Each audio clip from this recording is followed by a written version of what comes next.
ఆహారాన్ని భోజనంగా పెడితే భోజనం చేశారు.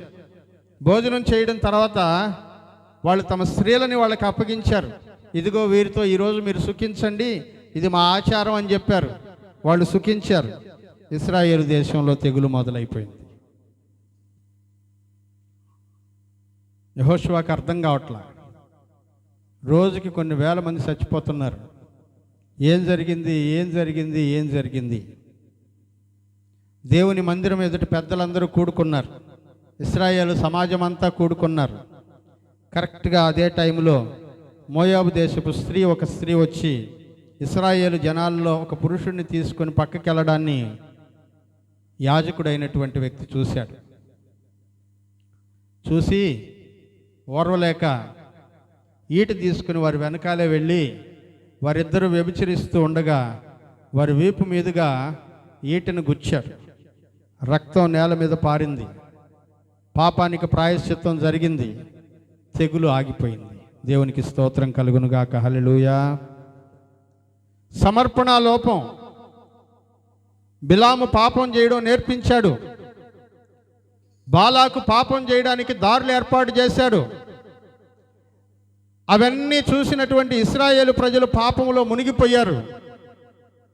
దేవుని కోపం వాళ్ళ మీదకి వచ్చేసింది. ఇప్పుడు చెప్తున్నాడు, పెర్గమా సంగమా, నీలో కూడా అట్లా పాపము చెయ్యమని ప్రేరేపించే కొంతమంది ఉన్నారు. పర్వాలేదు, ఇది చేస్తే ఏం కాదు. విగ్రహార్పితమైన భోజనం తింటే ఏమవుతుంది? ఏం కాదు. కావాలంటే నేను తింటా చూడు. జారత్వమే కదా. ఇది ఏమన్నా కొత్త? ఈ రోజుల్లో ఎక్కడ చూసినా జరుగుతున్న విషయమే. ఇందులో ఏం తప్పు లేదు. యవనస్తులను ప్రేరేపిస్తున్నటువంటి వాళ్ళు అనేక మంది కనబడుతూ ఉన్నారు. నీ యొక్క క్రమశిక్షణ లోపం కనబడుతుంది. సమర్పణ లోపం కనబడుతుంది. దేవునికి బద్ధుడవై ఉండాల్సిన నువ్వు దేవునిని విడిచిపెడుతున్నటువంటి అనుభవం కనబడుతుంది. ఆ సమర్పణ లోపాన్ని దేవుడు చూస్తూ ఉన్నాడు. యోధా పత్రిక 11వ వచనం చదువుకుందాం. ప్రకటనకి ఒక్క అధ్యాయం ముందు, మొదటి అధ్యాయానికి ముందు ఉంటుంది. ఒకటే అధ్యాయం 11.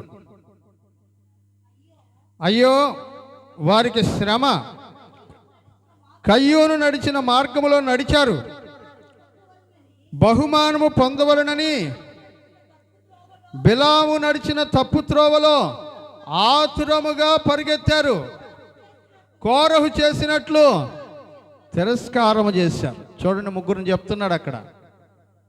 మొదటగా ఎవరిని చెప్తున్నాడు? కయ్యోను, సహోదరుణ్ణి చంపిన కయ్యోను. తర్వాత ఇశ్రాయేలు ప్రజలను మోసగించమని ఆలోచన చెప్పిన బిలాము, దేవుని సేవకుడి మీద తిరుగుబాటు చేయమని ప్రేరేపించిన కోరహు. వీళ్ళు ముగ్గురు కనబడుతున్నారు. వాళ్ళ ముగ్గురులో ఏం కనబడుతుందంట? దేవునికి సమర్పణ లోపం. దేవునిని ఆరాధించవలసిన సంఘం దేవుని నుంచి దూరం అయిపోతున్న అనుభవం. అంతేకాదు, ఇంకొక లైన్ చెప్తాడు అక్కడ. అదేంటో తెలుసా? నికోలాయితుల బోధన అనుసరించు వారు నీలో ఉన్నారు. ఈ నికోలాయితులు ఎవరు? అపోస్తుల కార్యముల గ్రంథం. అక్కడ సంఘం బాగా పెరుగుతూ విస్తరించబడుతూ ఉంటే సంఘంలో భోజనాల దగ్గర గొడవలు వచ్చినాయి అంట. దేని దగ్గర? భోజనాల దగ్గర. అదేంటో నాకు తెలీదు. సంఘాల్లో ఎప్పుడు గొడవలు జరిగినా సరే భోజనమే కారణం అవుతుంది. మళ్ళీ రోజు మనం ఇంట్లో చికెన్ తింటాం, వారం వారం చికెన్ తింటాం. చర్చిలో ఒక ముక్క తక్కువ పడిందని గొడవలు పెట్టుకునే వాళ్ళు ఉన్నారు.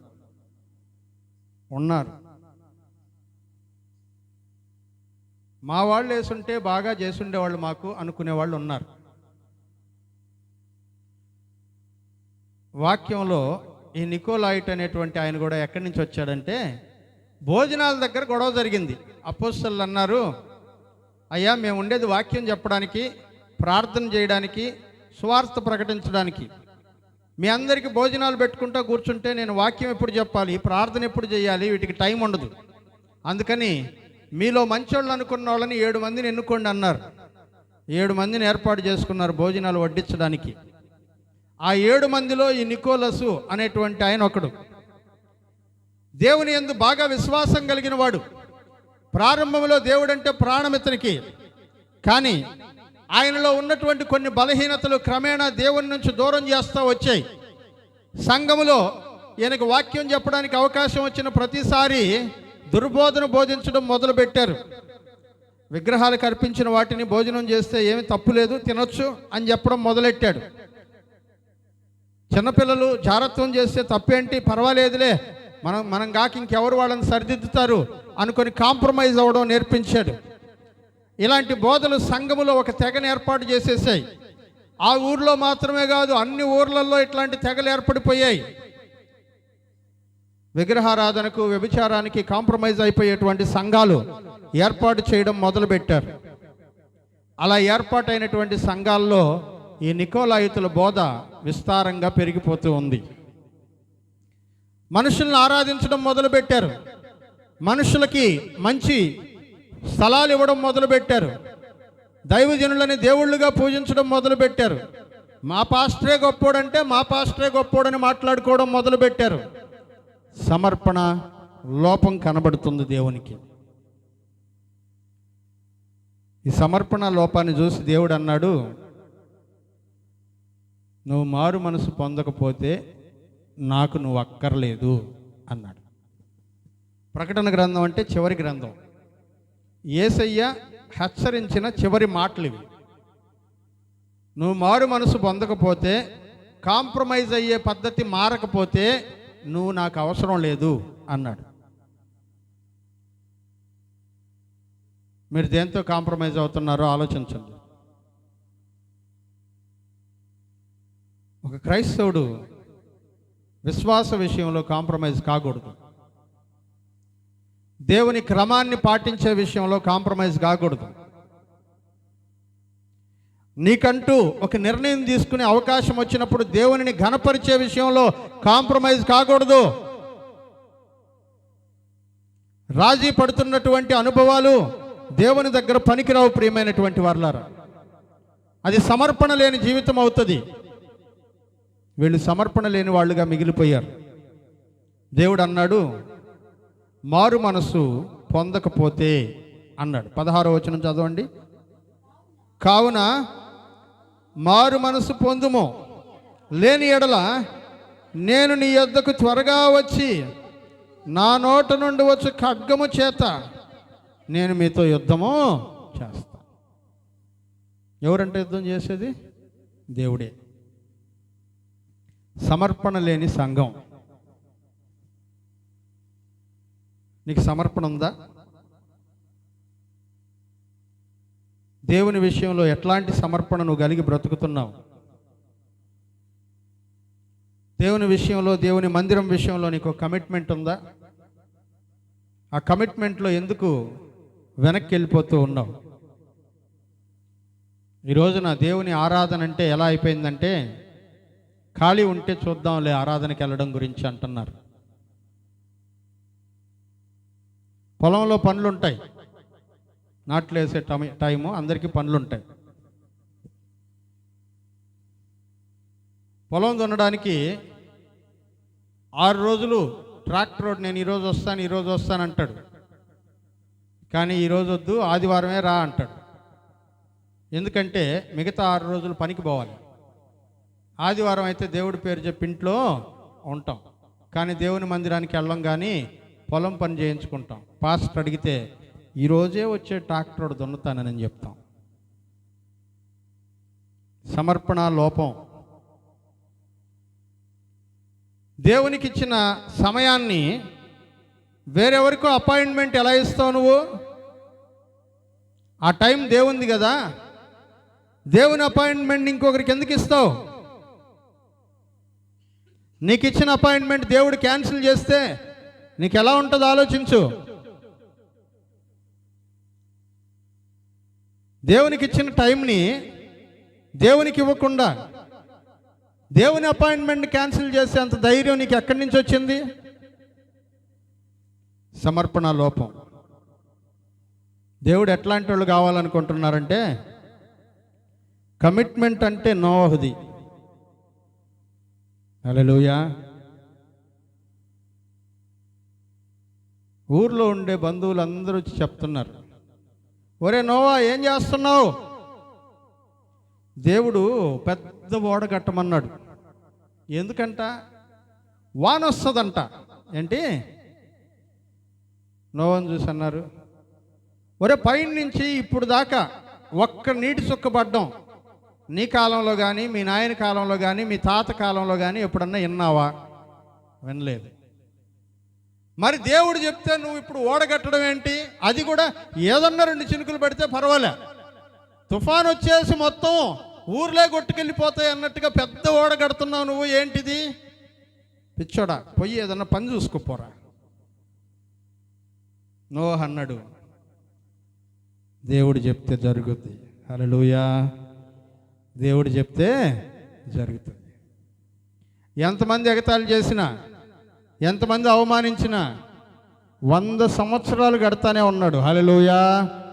1 రోజు కాదు, 2 రోజులు కాదు, 100 సంవత్సరాలు ఓడని కడతానే ఉన్నాడు. కట్టి కట్టి కట్టి 600వ సంవత్సరంలో తుఫాను వచ్చినప్పుడు అతని నిరీక్షణ ఫలించింది. వర్షం వచ్చింది, జలప్రళయం వచ్చింది, ఓడ పైకి లేసింది, క్రింద ఉన్న వాళ్ళందరూ మునిగిపోయారు, ఎగతాళి చేసిన వాళ్ళందరూ ఈదుతూ ఉన్నారు. తలుపు తెద్దామని నోహు బయటికి వెళ్తే దేవుడు తలుపు తాళం వేసేసాడంట. దేవుడే తలుపు మూసిను అనుంది వాక్యంలో. సమర్పణ అంటే అది. మనం ఏమైనా చేద్దాం అనుకుంటే నలుగురు ఏమనుకుంటారో ఏంటంట, నలుగురి కోసం నోహు బతకలా, దేవుని కోసం బ్రతికాడు. హల్లెలూయా. నలుగురి కోసం బ్రతికినోళ్ళు నీళ్ళల్లో మునిగిపోయారు, దేవుని కోసం బ్రతికినోడు నీళ్ల పైన ప్రయాణం చేస్తున్నాడు. దేవునికి స్తోత్రం కలుగును గాక. హల్లెలూయా. హల్లెలూయా. హల్లెలూయా. నలుగురి కోసం బ్రతికే అనుభవంలో ఇంకా నువ్వు ఉంటే వాళ్ళు ఏమనుకుంటారో, వీళ్ళు ఏమనుకుంటారో, ఎవరు ఏమనుకుంటే నీకేంటి? నీ గురించి దేవుడు ఏమనుకుంటాడో అది ఆలోచించు ముందు. దేవునికి నువ్వు ఆన్సర్ చెప్పుకోగలిగితే ఎవరికి చెప్పాల్సిన అవసరం లేదు. దేవుని వాక్యం నీ ఎదుట ఉంది. ఆ వాక్యానుసారంగా బ్రతకడానికి నిర్ణయం తీసుకున్నప్పుడు ఎన్ని అడ్డాలు వచ్చినా సరే వాటన్నిటిని దాటుకుని వెళ్ళిపోవడమే. ఎంతమంది అవాంతరాలు సృష్టించినా దాటుకుని వెళ్ళిపోవడమే. ఈ కమిట్మెంట్లో ఎవ్వరి మాట వినడానికి వీల్లేదు, కేవలం దేవుని మాట మాత్రమే. దేవునికి యెఫ్తా లాంటి వాళ్ళంటే ప్రాణం. ఆయన ఊరు, ఆయన కొత్తగా అంటున్నాం అనుకుంటున్నారా? ఒక న్యాయాధిపతి, ఇశ్రాయేలు ప్రజలకు న్యాయాధిపతిగా ఏర్పాటు చేయబడ్డాడు. ఒకానొక రోజున యుద్ధం జరుగుతూ ఉంది. యుద్ధానికి వెళ్ళడానికి సిద్ధపడుతూ ఉన్నాడు. సిద్ధపడుతూ ఉండగా దేవుని ఎదుటికి వెళ్ళి ప్రార్థన చేసుకున్నాడు, ప్రభువా ఈ యుద్ధంలో నువ్వు నా పక్షముగా ఉండి గెలిపిస్తే, నీ ప్రజలను కాపాడినట్లయితే నేను యుద్ధం నుంచి తిరిగి వచ్చేటప్పుడు నాకు ఎదురుగా ఏం వస్తే దాన్ని బలిచ్చేస్తాను నీకు. యుద్ధానికి వెళ్ళాడు, యుద్ధం చేశాడు, తిరిగి వస్తూ ఉన్నాడు. ఎదురుగ్గా ఆయన కూతురు కనబడింది. గుండె పగిలిపోయింది. ఏం చేయాలో అర్థం కాల. ఇంకా కూతుర్లు లేరు, కొడుకులు లేరు, ఒక్కటే కూతురు. ఎంత జాగ్రత్తగా పెంచుకున్నాడో, ఎంత ప్రేమగా పెంచుకున్నాడో, ఎన్ని అవమానాలు భరించి ఆ కూతుర్ని పెంచుకున్నాడో, ఎంత ప్రేమగా చూసుకున్నాడో. దాదాపు ఒక 10-15 ఏళ్ళు లేకపోతే 20-25 ఏళ్ళు తన బిడ్డను అల్లారు ముద్దుగా పెంచుకున్నటువంటి ఆయన ఇప్పుడు ఎదురుగా వచ్చి నిలబడినటువంటి కూతురును చూసి అంటున్నాడు, అమ్మా నన్ను తల్లడిల్ల చేసినటువంటి వాళ్ళల్లో నువ్వు ఒక దాని అయిపోయావు. ఇప్పుడు నిన్ను చూసి నేను సంతోషపడాలా? నన్ను ఎదుర్కొనడానికి వచ్చినటువంటి నా కూతురు ప్రేమను చూసి ఆనందపడాలా? లేకపోతే దేవునికి నేను ఇచ్చిన మాట విషయంలో బాధపడాలో నాకు అర్థం కావట్లేదు. ఆ అమ్మాయి అనింది, దేవునికి మాటిస్తే తప్పడం ఏంటి, కానీ నీ పని అనింది. దేవునికి స్తోత్రం కలుగును గాక. హల్లెలూయా. అని చెప్తే దేవుడు చంపేయమన్నాడు అని చెప్పి మీ నాయన నిగాడికి వస్తే అని చెప్తావా? అవసరమైతే కత్తి తీసుకుని మనం వేసేస్తాం అవతలని, అంతేగాని మనం మాత్రం లోబడే సమస్యే. ప్రియమైనటువంటి వాళ్ళారా, యెఫ్తా ఎట్లాంటి కమిట్మెంట్ ఉన్నాడంటే ఎవరు ఏమనుకున్నా పర్వాలేదు, ఊర్లో ఉండేవాళ్ళు ఏం మాట్లాడినా పర్వాలేదు, నా కుమార్తె ఏమనుకున్నా పర్వాలేదు, ఈ దేశం మొత్తం ఏమనుకున్నా పర్వాలేదు, దేవునికి ఒక్కసారి కమిట్ అయితే ఇక మీదట ఆ మాట మారడానికి వీల్లేదు. ఆ కమిట్మెంట్ దేవునికి చాలా ఇష్టం అయిపోయింది. అందుకని ఆ కుమార్తె యొక్క విధేయతను చూసిన దేవుడు ఇశ్రాయేలు జనానికి ఒక మాట చెప్పాడంట. ఏంటో తెలుసా? యెఫ్తా కూతురు విషయమై ప్రతి సంవత్సరం 3 రోజులు వివాహం కాని కన్య పిల్లలందరూ కూడా ఒక వ్రతం పాటించాలని చెప్పాడంట. దేవునికి స్తోత్రం కలుగును గాక. హల్లెలూయా. అది కమిట్మెంట్. దేవుని సన్నిధిలో పలానా పని చేస్తానని నిర్ణయం తీసుకొని ఆ పని చేస్తూ ఉండగా మా అమ్మ వద్దనింది, మా నాయన వద్దనింది, మా మామ వద్దన్నాడు, మర్చిపోయి వెళ్ళిపోయేటువంటిది కమిట్మెంటు కాదు. దేవునికి హన్నా అంటే ఎంత ఇష్టం. దేవుని మందిరంలోకి వచ్చి ప్రార్థన చేసుకుని, ప్రభువా నువ్వు నాకు అవమానాన్ని తీసేస్తే నా బిడ్డను నీకు ఇచ్చేస్తాను చెప్పెళ్ళింది. దేవుడు బిడ్డనిచ్చాడు. తిరిగి మందిరానికి తీసుకొని వచ్చి ఆ మందిరంలో నిలబెట్టి, ప్రభువా 4 సంవత్సరాలు ఈ బిడ్డను నేను తీసుకురాకుండా ఉన్నందుకు సారీ, ఏమనుకోవద్దు, ఎందుకంటే ఈ బిడ్డ పాలు మాన్పించేంత వరకు నా దగ్గర ఉండాలనుకున్నాను. ఈ 4 సంవత్సరాల్లో ఈ బిడ్డ నీ సన్నిధికి వచ్చి మరలా వెనక్కి రాకూడదనేది నా ఆలోచన, కానీ వేరే చెడు ఉద్దేశం ఏమీ లేదు. ఇదిగో నీ మందిరానికి ఈరోజు తీసుకొచ్చాను, ఇక్కడ వదిలిపెట్టి వెళ్తున్నాను, ఇక ఎప్పుడు వీడు తిరిగి నా సన్నిధి నా ఇంటికి రాడు. ఇదిగో ఇట్లాంటి సమర్పణ నేను చేసుకున్నాను దేవునికి. ఆ సమర్పణతో ఈ బిడ్డను అప్పగించేస్తా ఉన్నాను. ఇచ్చేశాడు. దేవుడు తన ఇంట్లో పెట్టుకొని చూసుకున్నాడు సమూయేల్ని. దేవునికి స్తోత్రం కలుగును గాక. హల్లెలూయా. వర్షం వస్తుంది, మీరు పోలేరు కాబట్టి హల్లెలూయా చెప్తా ఉండండి వాక్యం అయ్యేదాకా. హల్లెలూయా. అట్లాంటి సమర్పణ దేవుడు నీలో నుంచి నాలో నుంచి ఎదురు చూస్తూ ఉన్నాడు. ఏమైనా కానీ దేవుని విషయంలో కలిగిన సమర్పణ విషయంలో వెనకడుగు వేయడానికి వీళ్ళు. అందుకనే రోమపత్రిక 12:1 అన్నాడు, కాబట్టి సహోదరులారా పరిశుద్ధమును దేవునికి అనుకూలమునైన సజీవ యాగములుగా మీ శరీరములను సమర్పించుకునుడని దేవుని వాత్సల్యమును బట్టి మిమ్మలను బ్రతిమిలాడుకుంటూ ఉన్నాను. ఏం అప్పగించేయాలంట దేవునికి చెప్పండి. ఇంతకుముందు మన చర్చిలో కానుకలప్పుడు ఒక పాట పాడేవాళ్ళు. ఏం పాట? అబ్రహం పాస్టర్ ఉన్నప్పుడు పాడేవాళ్ళు. ఏం పాట పాడండి?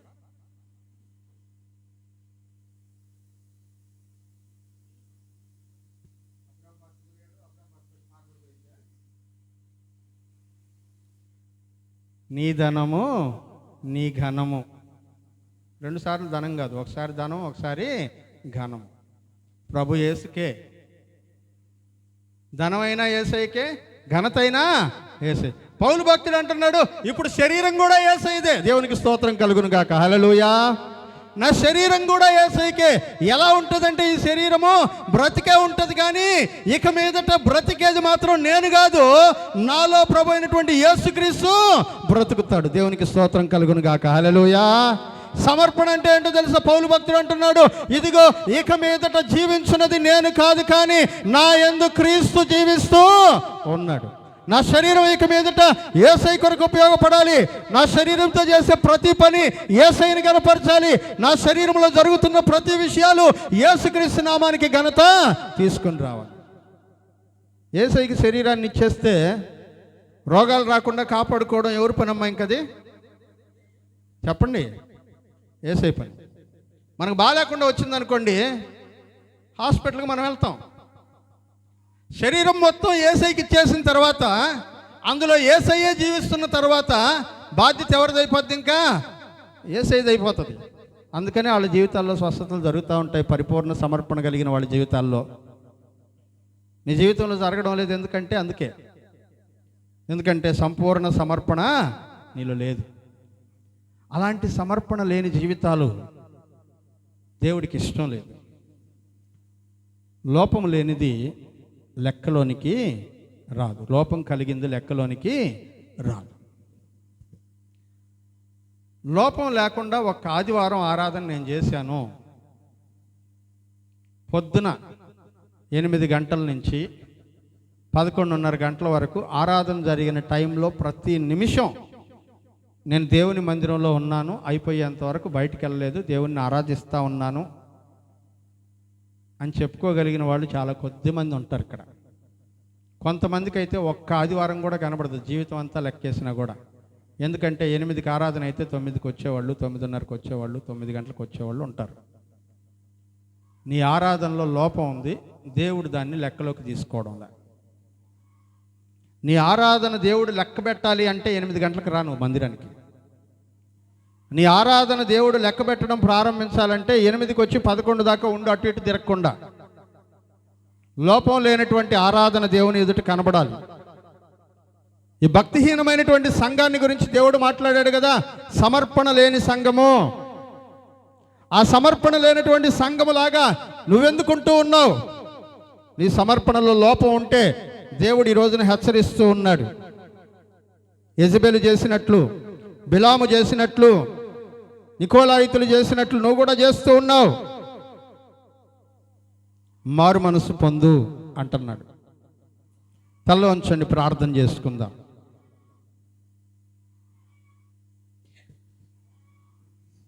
ప్రియమైనటువంటి వారలారా, మధ్యాహ్న సమయంలో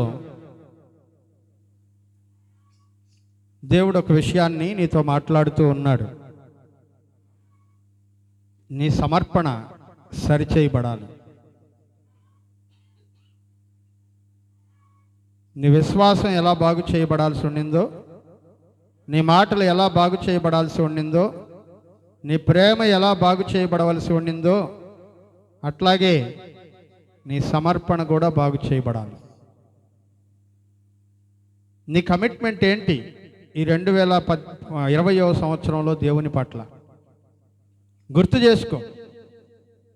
జనవరి 1వ తారీఖున దేవునితో నువ్వు ఎట్లాంటి తీర్మానం తీసుకుని నడిచావు? ప్రభువా, ఇది నా తీర్మానం, ఈ సంవత్సరం అంతా ఇలా బ్రతుకుతానని దేవునికి ఏం చెప్పావో గుర్తు చేసుకో. ఆ కమిట్మెంట్ విషయంలో ఏదైనా లోపం జరిగిందేమో ఆలోచించు. మనం 2020వ సంవత్సరం చివరి నెలకి సమీపంగా ఉన్నాం. 11వ నెల 3వ వారంలో మనం ఉన్నాం. గుర్తు చేసుకో. నీ కమిట్మెంట్ ఏమైనా లోపం ఉందేమో. దేవునిని ఆరాధించే విషయంలో లోపం కనబడుతుంది, అందులో ఎట్లాంటి అనుమానం లేదు. ఎందుకంటే నువ్వు దేవుని సన్నిధికి కరెక్ట్గా టైంకి రావట్లేదు, ఆయన్ని ఆరాధించట్లేదు. దానితో పాటు ఇంకెన్ని లోపాలు నీలో ఉన్నాయో ఆలోచించు. సమర్పణను సరిచేసుకో, మారు మనసు పొందు అని దేవుడు హెచ్చరిస్తూ ఉన్నాడు. ఇన్నిసార్లు మారు మనసు పొందే ఛాన్స్ దేవుడు మనకివ్వడం మన అదృష్టం. ప్రియమైన వారలారా, అలాంటి అదృష్టాన్ని నిర్లక్ష్యం చేయొద్దు. నీలో లోపాన్ని దేవుని ఎదుట బయట పెట్టమని బ్రతిమిలాడుతూ ఉన్నాను. ఆ లోపంతో జరిగిన ఆరాధనలను క్షమించమని దేవుణ్ణి అడగండి. నోరు తెరవండి. ఎక్కడెక్కడో నోరు తెరుస్తారుగా. దేవుని మందిరంలో, దేవుని సన్నిధిలో నోరు తెరిచి ప్రభు సన్నిధిలో, ప్రభువా ఇదిగో ఇలా జరిగింది, తప్పైపోయింది, క్షమించమని దేవుణ్ణి అడగండి. ఎందుకంటే నీ ప్రార్థనలో దేవుడు వింటూ ఉన్నాడు, నీ ప్రక్కనే ఉన్నాడు, సమీపంగా ఉండి ఆలకిస్తున్నటువంటి దేవుడనని ఆయన సెలవిస్తూ ఉన్నాడు. అటు సమీపంగా ఆలకిస్తున్నటువంటి దేవుని వైపు చూస్తూ ప్రార్థనలో ముందుకు కొనసాగండి. ప్రార్థన చేస్తూ ఉండండి. పరిశుద్ధ ఆత్మదేవుడు మీతో మాట్లాడినాడు, అందులో ఎట్లాంటి సందేహం లేదు. అట్లాంటి సమర్పణ కలిగిన జీవితం నీలో ఉండాలని ప్రార్థనలో కొనసాగండి.